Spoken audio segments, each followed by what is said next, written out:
کتنے دفعہ تم پوچھو گے؟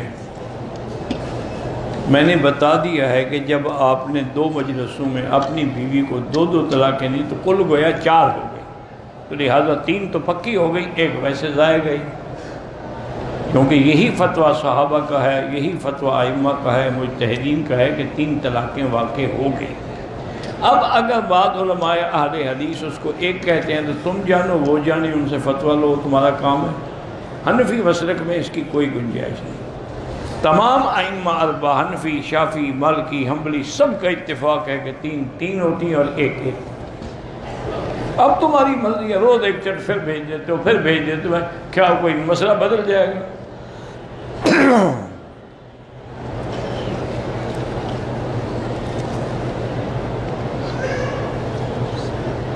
استخارہ جو ہے وہ قرآن میں تو نہیں ہوتا۔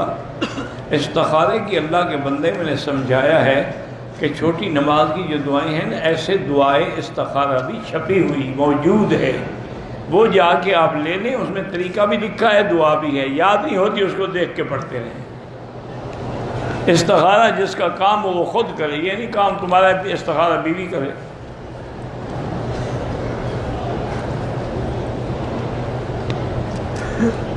کچھ لوگ ہمیں زبان سے یا مالی اعتبار سے تکلیفیں دیتے ہیں، ان سے بات کرنے کو ہمارا دل نہیں چاہتا۔ دنیاوی جھگڑے میں 3 دن سے زیادہ بات چیت نہیں بند ہو سکتی۔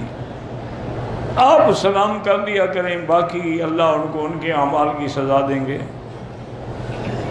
صبا نام رکھ سکتے ہیں، ہاں جی رکھ سکتے ہیں، صبح کی ہوا کو کہتے ہیں صبا۔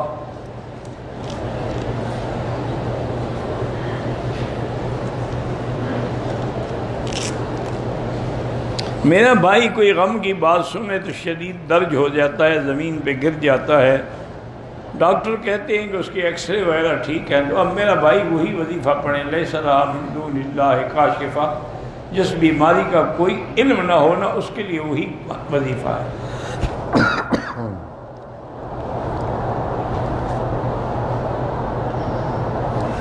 ترکی سے ہم آئے ہیں وادی نعمان، وہاں سے عمرہ میقات سے احرام باندھنا ہوگا، وادی نعمان سے نہیں۔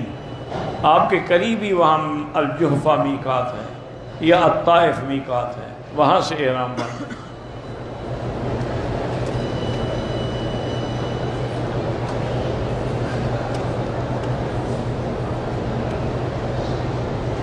بہرحال جو پیسے آپ نے شیخ کے چوری کیے تھے وہ ہر حال میں ان کو پہنچائیں، کسی طریقے سے ان کو بھیج دیں، کوئی ہدیہ لے کر ان کو بھیج دیں، معلوم نہ ہو لیکن اتنا حق ان کو مل جائے۔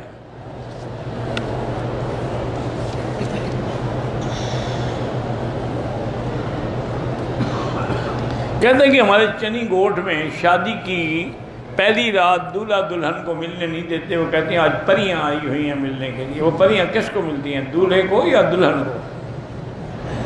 کبھی تم نے کوئی پری دیکھی بھی ہے؟ خدا کا خوف کرو، کیوں ایسے جھوٹے مسئلے گھڑتے ہو؟ انا للہ و انا الیہ راجعون۔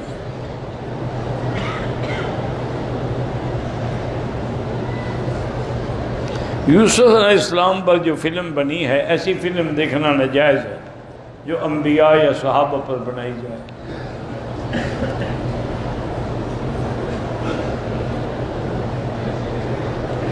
کہتے ہیں جی کہ غیر مسلم ہمیں تنگ کرتے ہیں کہ اسلام میں جو ملک یمین یعنی کنیز یا لونڈی کا مسئلہ ہے، یہ تو بڑی ناانصافی ہے۔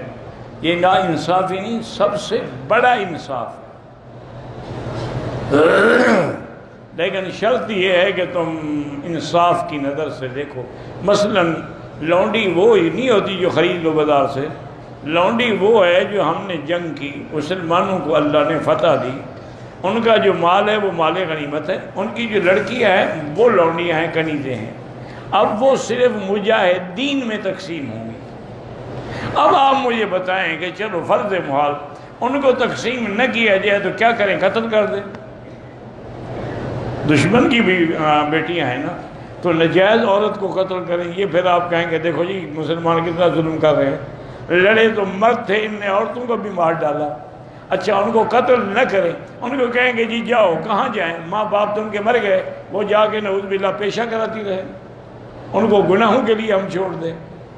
یہ تو سب سے بڑا حل ہے کہ کسی مجاہد کے نصیب میں وہ آ جائے، وہ اس کو آزاد کر کے بیوی بنا دے، تو وہ ہمیشہ ملکہ بن کے رہے گی، وہ لونڈی بن کے تو نہیں رہے گی۔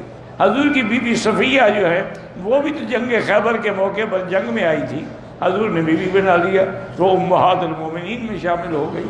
تو اسلام تو ظلم نہیں کرتا، تم اپنے اوپر ظلم کرتے ہو جب ناجائز اعتراض کرتے ہو۔ اگر رشتہ دار عزت نہ کریں تو اپنی عزت بناؤ کہ ہر کوئی تمہاری عزت کرے۔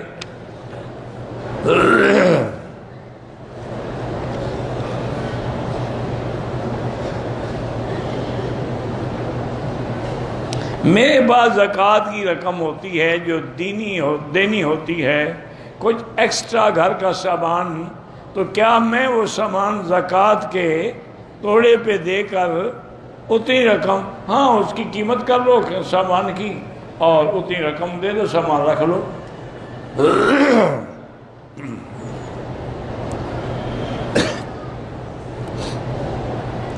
میرے والد کی 2 شادیاں ہیں، میری امی فوت ہو گئی، میں شادی کرنا چاہتا ہوں، ابو نہیں مانتے، اللہ ان کو ہدایت دے، 2 رکعت پڑھ کے دعا کرو۔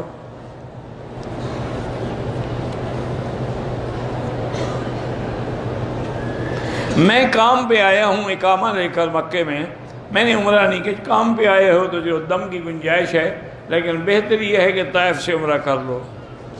گھریلو زندگی میں چین اور سکون پیدا ہو جائے تو زیادہ سے زیادہ درود شریف پڑھ کے دعا مانگا کرو۔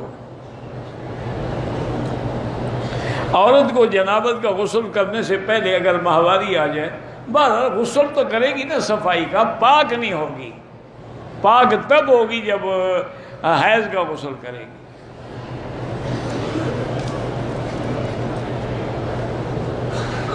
اگر کسی سے ہم زمین ٹھیکے پہ لیتے 1000 روپے 1 کنال کے، جائز ہے۔ اہل تشیعوں کے یہاں نہ کھانا نہ کھایا کریں، نہ تعلق رکھا کریں، دور رہیں، بہتر ہے۔ سنت نماز جو ہے اس کی 3 اور 4 رکعات میں بھی فاتحہ کے ساتھ، اس میں فاتحہ کے ساتھ سورت ملانی ہوگی سنت میں۔ موبائل میں قرآن بغیر وضو کے پڑھ سکتے ہیں، لیٹے ہوئے بھی پڑھ سکتے ہیں، ہاں جی پڑھ سکتے ہیں۔ میں اللہ کا دوست بننا چاہتا ہوں تو اللہ کی عبادت کریں، اللہ کے نبی سے محبت کریں، ان کی اطاعت کریں۔ قل ان کنتم تحبون اللہ فاتبعونی یحببکم اللہ۔ اگر تم چاہتے ہو کہ اللہ تمہیں اپنا دوست بنائے تو حضور کی غلامی کرو۔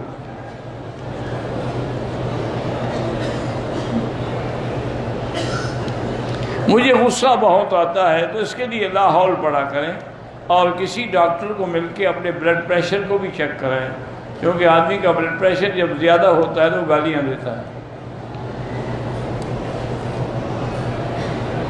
میں شادی کے لیے حوالے سے پریشان ہوں، سورۃ الرحمن بھی پڑھتی ہوں، رشتے آتے ہیں، رشتے آتے نہیں، اللہ کرے گا ہو جائے گا۔ ہم تو بیٹی یہی کہہ سکتے ہیں، قرآن کی کوئی سورت بتا دیں، سورۃ الاحزاب پڑھیں، سورۃ الرحمن پڑھیں، اللہ سے دعا مانگیں۔ باقی ہر چیز کا ایک وقت مقرر ہے، ایک وقت مقرر سے پہلے کچھ بھی نہیں ہوگا۔ جب اللہ نے لکھا ہے، جہاں لکھا ہے وہ ہوگا۔